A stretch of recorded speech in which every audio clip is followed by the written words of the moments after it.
आइए उससे कम फिर से मैं एक और खतीब को चंद मिनटों के लिए आपके दरमियान बुलाने की जरूरत कर रहा हूँ, हिम्मत कर रहा हूँ। आप ही के इलाके के मारूफ मशहूर खतीब खतीब इरशाद मुकर्रिर शोलाबाद हम सब के हर दिल अजीज खतीब हजरत मौलाना मुफ्ती व डॉक्टर सदर आलम साहब अल कासमी दामत बरकातुहुल आलिया से मैं गुजारिश करता हूँ कि हजरत वाला तशरीफ लाए और आपके ख्यालात की मेमोरी में जितने भी नासियाना अल्फाज अंगराई ले रहे हैं आप स्क्रीन पर ले आए ताकि लोग अपने निगाहों के कैमरे में कैद कर सकें।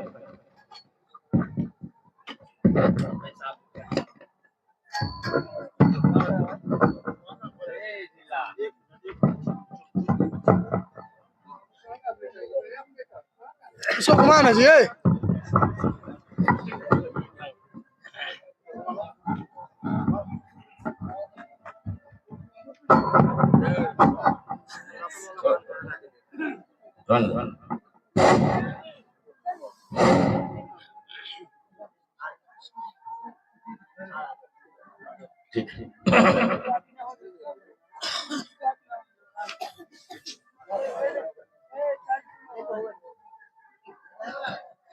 अस्सलामु अलैकुम व रहमतुल्लाहि व बरकातुहू। वालेकुम अस्सलाम व रहमतुल्लाहि व बरकातुहू।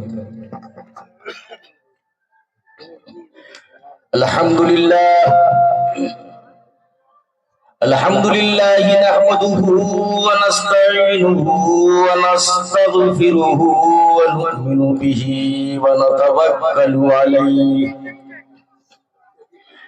व नऊज़ु बिल्लाहि मिन शुरूरि अनफुसिना व मिन सय्यिआति अमालिना मन यहदिहिल्लाहु फला मुदिल्ल लहु व मन युद्लिलहु फला हादिय लहु। अम्मा बाद अऊज़ु बिल्लाहि मिनश शैतानिर रजीम बिस्मिल्लाहिर रहमानिर रहीम। हल यस्तविल लज़ीना यअलमून वल लज़ीना ला यअलमून। वक़ाल अन्नबी सल्लल्लाहु अलैहि वसल्लम तलबुल इल्मी फरीज़तुन अला कुल्लि मुस्लिम। सदक़ल्लाहुल अज़ीम व सदक़ रसूलुहुन नबियुल करीम व नहनु अला ज़ालिका लमिनश शाहिदीन वश्शाकिरीन वल्हम्दुलिल्लाहि रब्बिल आलमीन। हैरत है कि तालीम व ताल्लुम में है पीछे, हैरत है कि तालीम व ताल्लुम में है पीछे वो कौम जिसका आगाज ही इक़रा से हुआ है। वाजिबुल एहतराम हज़रात उलमाए किराम, मेरे गयूर नौजवानों, अजीज नौनिहालों, खातीन इस्लाम और पियाने निकल जाम,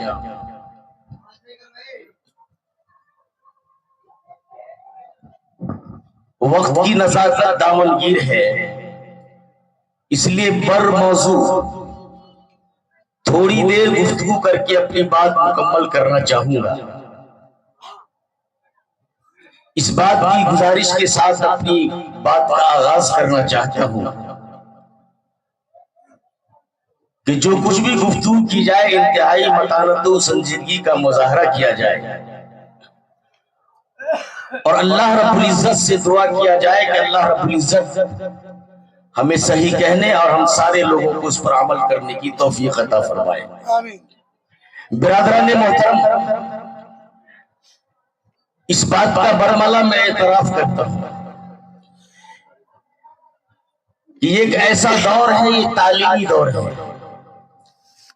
हर जमाने में अलग अलग चीजों का इर्तिका होता है, दौर होता है। जनाब नबी करीम सल्लल्लाहु अलैहि वसल्लम का जमाना था, शेरो शायरी का जमाना था, बड़े से बड़े शायर तमगात से नवाजे जाते थे। अल्लाह रब्बुल इज्जत ने उसी से मिलता जुलता मौजज़ा अता किया, कुरान करीम की शक्ल में मौजज़ा अता किया। बिलाशुबा ये तालीम का दौर, हर एक शख्स पढ़ना चाहता है अपने बच्चों को पढ़ाना चाहता है। पूरी दुनिया बिलखुसूस हिंदुस्तान के तनाजुर में इस बात को बवांगे तो हल कहा जा सकता है, लेकिन ऐसे दौर जबकि पूरी कौम, सारे लोग इस बात के लिए कोशा है, तगवदौ कर रहे हैं कि तालीम हमारे घर में आए, तरबियत हमारे बच्चों की हो, ऊंचे से ऊंचे ओहदे पर हमारे बच्चे फाइज हैं। ऐसे भी दौर में अगर कोई कौम पीछे है, कोई कौम अगर तुम बनाकर भाग रही है, वो मुस्लिम कौम नजर आती है।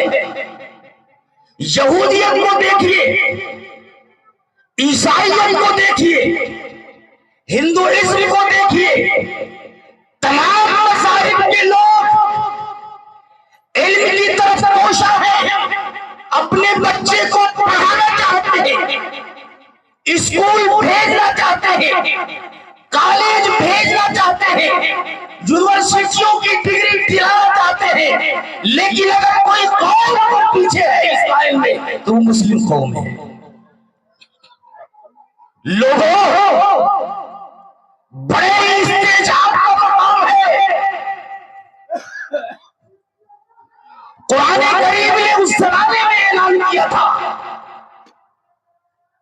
आज भी उसका ऐलान सुनहरे हुरूफ के अंदर कुरान करीम के सितारों के अंदर मौजूद है। कुरान करीम ये ऐलान करता है, ला यस्तविल्लज़ीना यअलमून वल्लज़ीना ला यअलमून, कि वो लोग जो इल्म हासिल करते हैं, अपने बच्चों को पढ़ाना चाहते हैं, जो इल्म दानिश रखते हैं, जो नॉलेज रखते हैं, और वो लोग जो इल्म से आरी है बराबर नहीं हो सकते।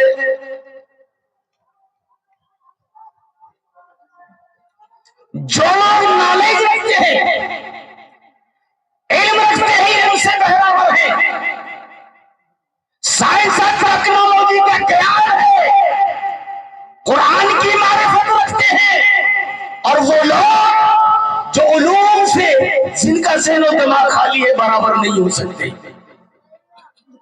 लोगों, ये मेरा दावा नहीं है, कुरान करीम ने बड़ी शद्दोमत के साथ ये दावा किया कि जो लोग आलिम हैं और जो लोग जाहिल हैं दोनों बराबर नहीं हो सकते।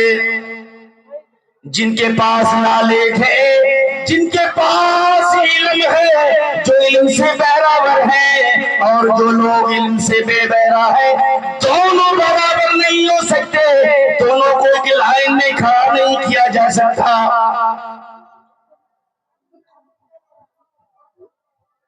लेकिन ये फर्ज के एतबार से भी हो सकता है और कौम के एतबार से भी हो सकता है कि जिस तरीके से वो लोग जो इल्म से बहरावर है और वो लोग जो इल्म से बेबहरा है बराबर नहीं हो सकते, वैसे ही वो कौम जो जानती है, जो इल्म रखती है, जिसके पास नॉलेज है, साइंस और टेक्नोलॉजी का ज्ञान है, और वो लोग जो इनसे महरूम है बराबर नहीं हो सकते।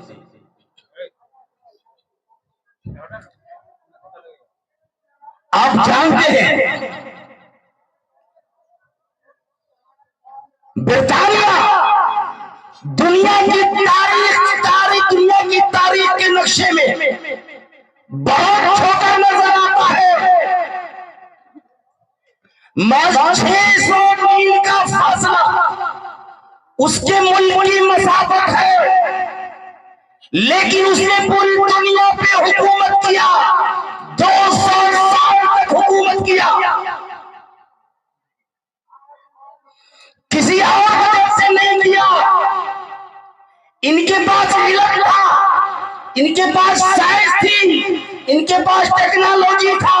इन उलूम की वजह से इन्होंने पूरी दुनिया के ऊपर हुकूमत की है। लोगों जापान छोटे से मुल्क है, छोटे छोटे जजीरों पर मुश्तमिल है, लेकिन अपनी सनत के एतबार से, अपनी हिरफत के एतबार से, अपनी साइंस और टेक्नोलॉजी के एतबार से इतना आगे बढ़ गई कि दुनिया की बड़ी से बड़ी ताकतें उसके सामने घुटने टेकने पर मजबूर हुई। जनाब नबी करीम सल्लल्लाहु अलैहि वसल्लम ने इरशाद फरमाया, अल मुमिनुल कविय्यु खैरुम मिनल मुमिनिज़ ज़ईफ़,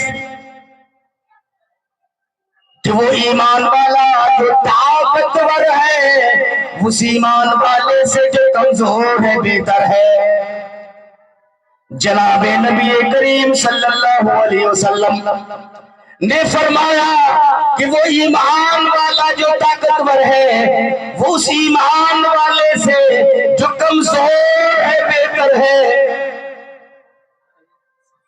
यानी जो ईमान वाला इल्म के एतबार से ताकतवर है उस ईमान वाले से बेहतर है जो इल्म से बेबहरा है। जिसके पास इल्म नहीं है उस ईमान वाले से बेहतर है। इंग्लिश में। लेकिन ये जो ताकत है ना, कुव्वत का, कि ताकतवर मोमिन बेहतर है कमजोर मोमिन से। ये ताकत इल्म की भी ताकत हो सकती है, सियासत की भी ताकत हो सकती है, इख्तिदार की भी ताकत हो सकती है, दौलत की भी ताकत हो सकती है, अखलाक की भी ताकत हो सकती है, कोई भी ताकत हो सकती है। तमाम ताकतों के एतबार से बिलाशुबा ये कहा जा सकता है जिस मोमिन के अंदर इल्म की ताकत है, दौलत की ताकत है, अखलाक की ताकत है, अखलाक की ताकत है, इख्तिदार की ताकत है, सियासत की ताकत है, वो उस मोमिन से बेहतर है जो इन चीजों से खाली है। लोगों ये मैं नहीं कह रहा, अल्लाह के रसूल गुलशन नबूवत का महकता हुआ फूल यानी जनाब मोहम्मद रसूलुल्लाह सल्लल्लाहु अलैहि वसल्लम ने फरमाया।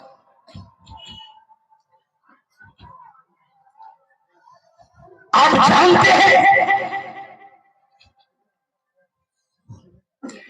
अमेरिका के अंदर सिर्फ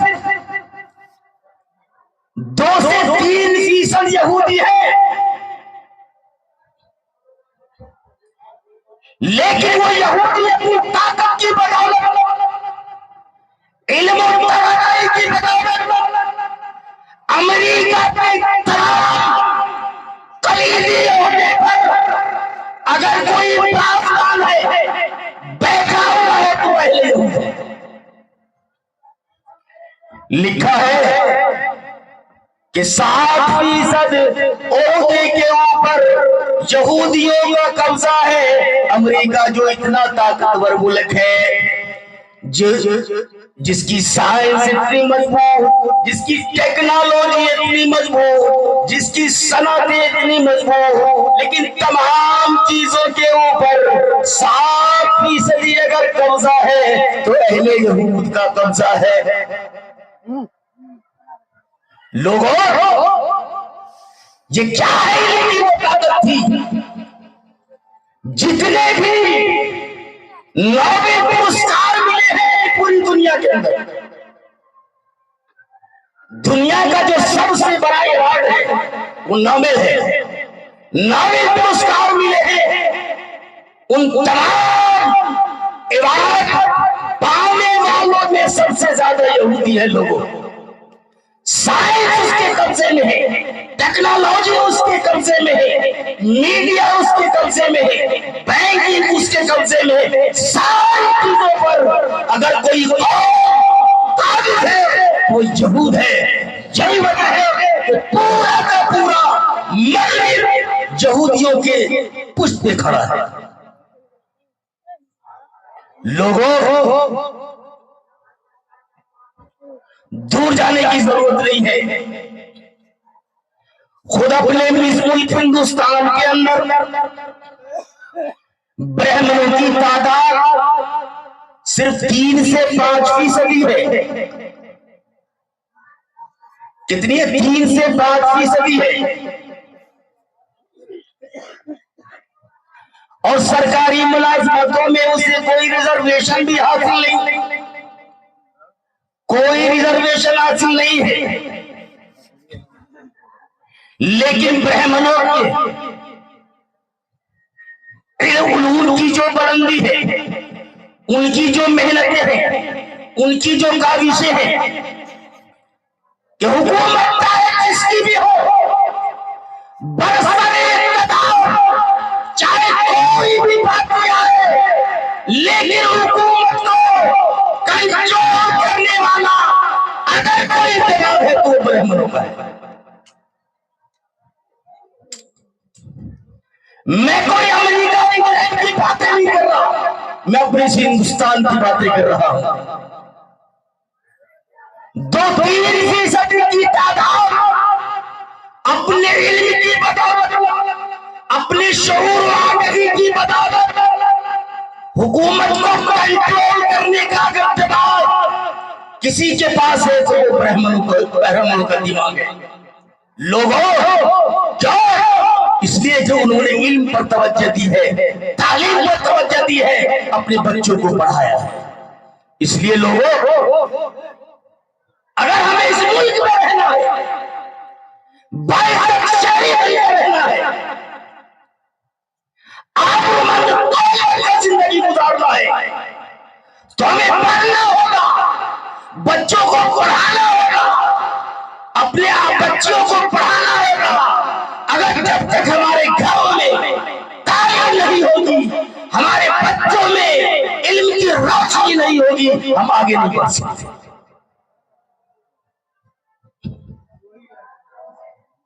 इसलिए कि इल्म ही के अंदर वो ताकत मौजूद है, किसी और चीज के अंदर वो ताकत नहीं है।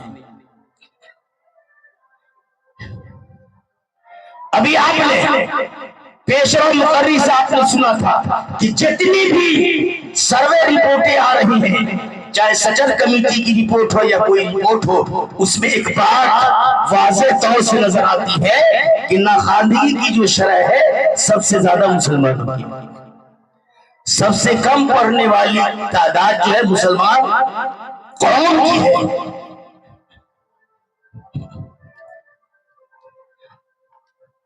जब तक हम बच्चे को पढ़ाएंगे नहीं, उस वक्त तक हमारी शरह में इजाफा नहीं होगा। हमें 2-3 काम करने की जरूरत है। इस बात को बयान करके अपनी बात को मुकम्मल करना चाहूंगा। पहली गुजारिश ये है कि बच्चों के गार्जियन को आप समझाएं, तालीम की तरफ उन्हें रग़बत दिलाएं, उन्हें बताएं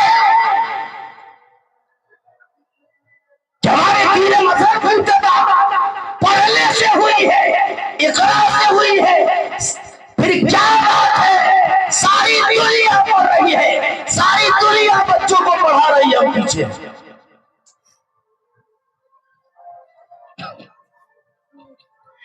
अल्लाह तबारक व तआला ने कुरान करीम के अंदर इरशाद फरमाया, इक़रा बिस्मि रब्बिकल लज़ी खलक़, खलक़ल इंसाना मिन अलक़, इक़रा व रब्बुकल अकरम, अल्लज़ी अल्लम बिल कलम, अल्लमल इंसाना मा लम यअलम।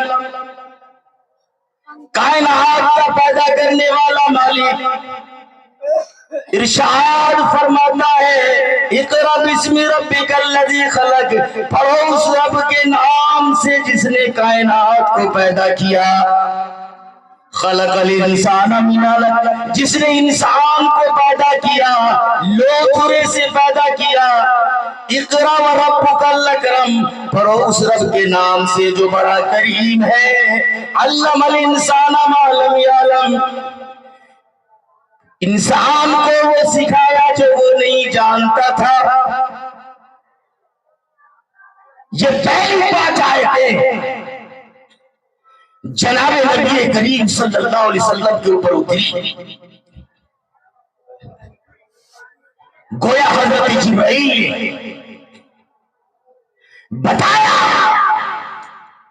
रब ने गोया बताया कि नबी, मैं जो तुम्हें मिशन देकर भेज रहा हूं, मैं जो मिशन तुम्हें देकर भेज रहा हूं, उसका मेन नुक्ता यह है तालीम। पढ़ो और पढ़ने का हुक्म दो। खुद भी पढ़ो, पढ़ने के बाद ही कुछ होगा, और अपनी कौम में जाओ तो तालीम का हुक्म दो। लेकिन एक बात जानते हैं, ये कुरान करीम की जो ये 5 आयतें हैं, इसमें सिर्फ इल्म दीन की तालीम के साथ मुख्तस नहीं किया है, बल्कि इसके अंदर तमाम उलूम की तरफ इशारा मौजूद है। फरमाया इसलिए इक़रा बिस्मि रब्बिकल्लज़ी खलक़, इसमें इल्म दीन हासिल करने, इल्म दीन की तहसील का भी ऐलान है, इसमें अखलाकियात सीखने का भी ऐलान है, इसमें फल्कियात सीखने का भी ऐलान है, इसमें क्या कहते हैं जमीन और आसमान की खिलकत का इल्म हासिल करने का भी ऐलान है, इसमें शऊर और आगाही की मार्फत हासिल करने का भी ऐलान है। तमाम चीजें, तमाम उलूम के सीखने का हुक्म दिया है। मालूम हुआ कि तालीम को सिर्फ मुनासिब कर देना इल्म दीन के साथ, ये कुरान के साथ भी नाइंसाफी होगी। बिलाशुबह इस हकीकत का इनकार नहीं किया जा सकता कि कुरान ने जब कहा इक़रा बिस्मि रब्बिकल्लज़ी खलक़, इसमें रब का लफ्ज़ इस्तेमाल करके इस बात की तरफ इशारा किया कि लोगों, तालीम तो हर तरह की हासिल करना है, लेकिन पहले इलाहियात पर तवज्जो देना है, यानी अल्लाह और उसके रसूल जनाब मोहम्मद रसूलुल्लाह सल्लल्लाहु अलैहि वसल्लम की मारिफत का इल्म हासिल करना। इसीलिए उलमा कहते हैं कि जरूरियात दीन का इल्म, यानी नमाज, रोजा, हज, ज़कात वगैरह या जो फराइज है, यानी जिसका हमें मुकल्लफ बनाया है कि नमाज है, हमें नमाज कितनी पढ़नी है, कब पढ़नी है, रोजे कब रखने हैं, कितने रखने हैं, हज कब करनी है, ज़कात कब अदा करनी है, जरूरियात दीन है। इक़रा बिस्मि रब्बिकल्लज़ी खलक़ कहकर इशारा किया, पहले लाज़िम है लोगों इन चीजों का इल्म हासिल करो, और जब ये हासिल हो जाए तो उसके बाद दुनिया, ज़मीन और आसमान की खिलकत का इल्म हासिल करो, दरिया समंदर की रवानी का मुताला करो, अखलाकियात का इल्म हासिल करो, शऊर आगाही की मारिफत हासिल करो, पूरी दुनिया के मुताला करने का हुक्म दिया है लोगों। बहरहाल बात दूसरी तरफ जा रही है। मैं ये अर्ज कर रहा था कि बाहर कराया जाए, उभारा जाए, गार्जियन को कहा जाए अपने बच्चों को पढ़ाओ, इसलिए कि जनाब नबी करीम सल्लल्लाहु अलैहि वसल्लम ने और चीजों की बनिस्बत दीनी मनफात को मुकद्दम रखा है, तालीमी मनफात को मुकद्दम रखा है। बताता हूं, ग़ज़वा बदर के अंदर कैदी कैद करके लाए गए, 70 कैदी कैद करके लाए गए। तंग दस्ती का जमाना है, तंग हाली का जमाना है, दाने दाने को लोग मोहताज है। किसी के घर महीनों भर चूल्हा नहीं जल रहा, किसी के घर 2-2 महीना चूल्हे में चूल्हा गर्म नहीं हो रहा। सैयदा आयशा सिद्दीक़ा रज़ी अल्लाहु ताला अन्हा फरमाती है कि ये वो दौर था जनाब मोहम्मद रसूलुल्लाह सल्लल्लाहु अलैहि वसल्लम के घर 2-2 महीना तक चूल्हा जलने की नौबत नहीं आती। खजूर और पानी पर प्यारे आका का गुजारा होता, आपकी पूरी फैमिली का गुजारा होता। खजूर खाकर पानी पीकर गुजारा होता। ये वो जमाना है गज़वे बदर के अंदर 70 कैदी कैद करके लाए गए। सहाबा से मशवरा किया, मशवरे में ये तय हुआ, ऐ अल्लाह के रसूल, ये तो कसम परसी का जमाना है, फाका कशी का जमाना है, क्यों ना हम फिदिया मुकर्रर कर दें। कहा कि 4000 फिदिया मुकर्रर कर दिया जाए कि जो कैदी है जो 4000 अदा कर देगा उसको आजाद कर दिया जाएगा। जनाब नबी करीम सल्लल्लाहु अलैहि वसल्लम ने ऐलान किया, सुनो, कैदियों 4000 फिदिया जुर्माना मुतय्यन किया गया है, जो अदा करेगा उसे आजाद कर दिया जाएगा। लोगों, आप जानते हैं जनाब नबी करीम सल्लल्लाहु अलैहि वसल्लम का जो दीन है उस पर बड़ा इल्जाम ये है कि मजहब इस्लाम तो गुलामी बनाने वाला मजहब है। लोगों, मजहब इस्लाम से पहले भी जो हुकूमत रिवाज था, गुलामी का रिवाज मौजूद है, कैद करने का रिवाज मौजूद है, कत्ल करने का रिवाज मौजूद है। प्यारे आका जनाब मोहम्मद रसूलुल्लाह सल्लल्लाहु अलैहि वसल्लम ने तो गुलामी का ऐसा नक्शा पेश किया है कि दुनिया सुनकर हैरान हो सकती है।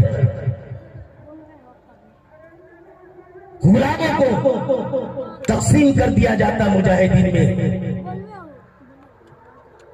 और ताकीद कर दी जाती कि सुनो, ये गुलाम तुम्हारे कब्जे में है, लेकिन खबरदार, जो तुम खाओगे वही इन्हें भी खिलाओगे, जो तुम पहनोगे इन्हें भी वही पहनाओगे।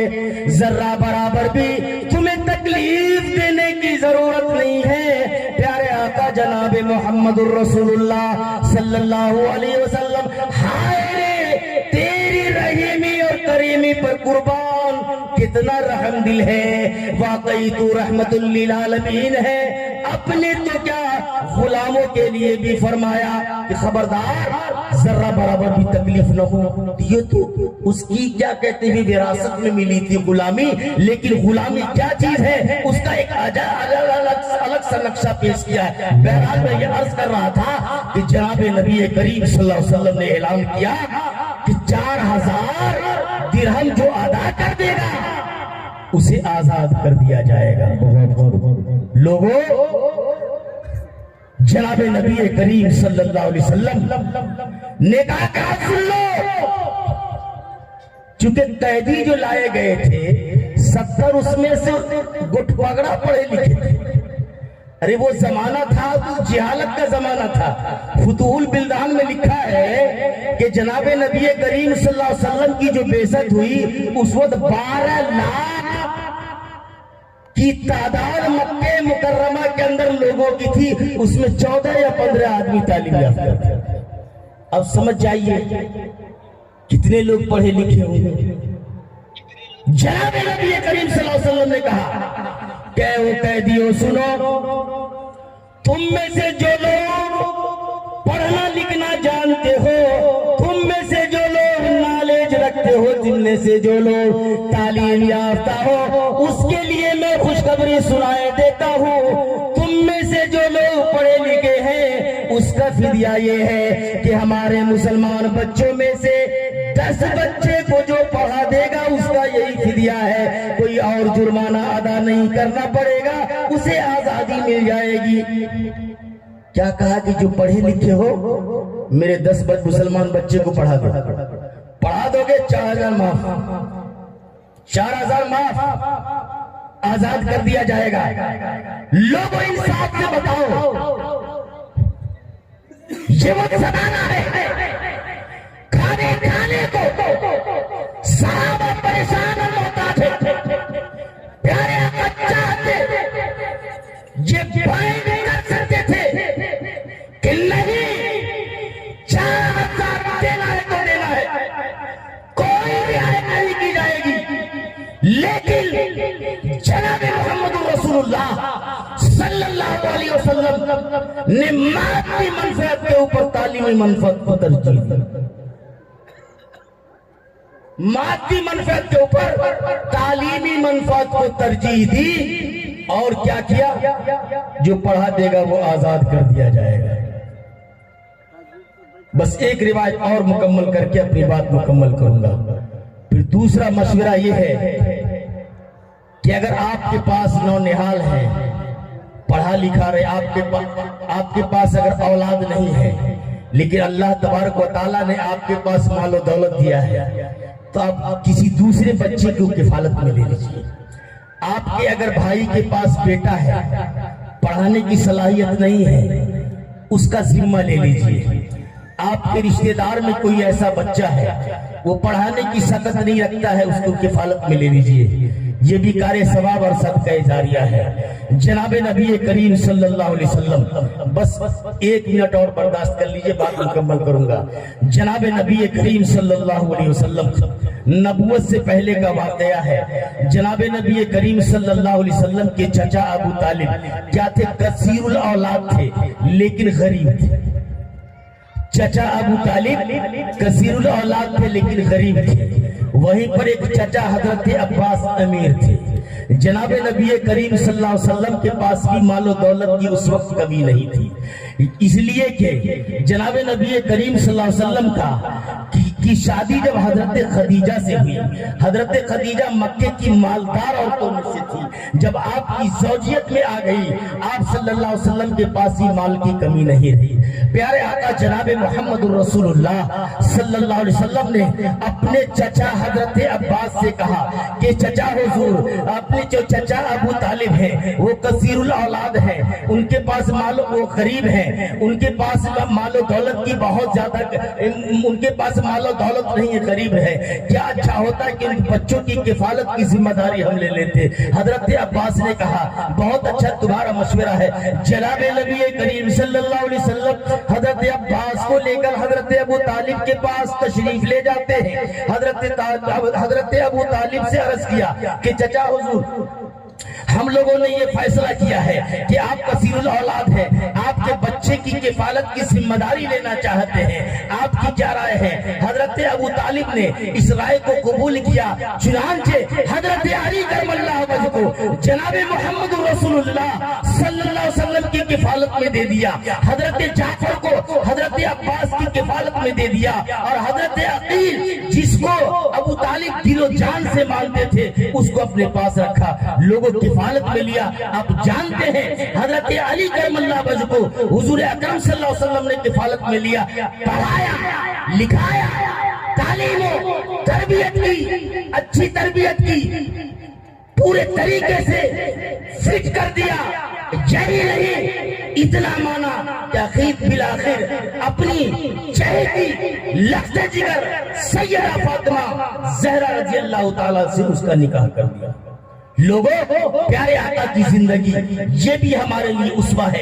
अगर हम मदद करते हैं, दूसरे के बच्चे को किफालत में लेते हैं, ये भी हमारे लिए सदका जारिया है। और तीसरी बात ये है कि अगर ये भी नहीं कर सकते तो जो हमारे पड़ोस के गरीब बच्चे स्कूल या कॉलेज में पढ़ते हैं, फीस नहीं दे सकते, तो कम से कम सरकार की जो स्कीमें हैं उस स्कीम से उन्हें बाखबर कहिए। स्कॉलरशिप मिलता है तो कैसे मिलेगा, बेचारे को मालूम नहीं है, रास्ता बता दीजिए कि फला पे जाओ, फला टाइप पे जाकर ऑनलाइन कर दो, इस तरीके से तुमको स्कॉलरशिप मिल जाएगा।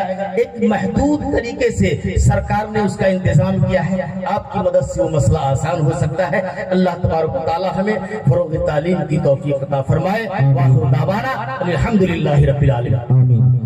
आइए हजरत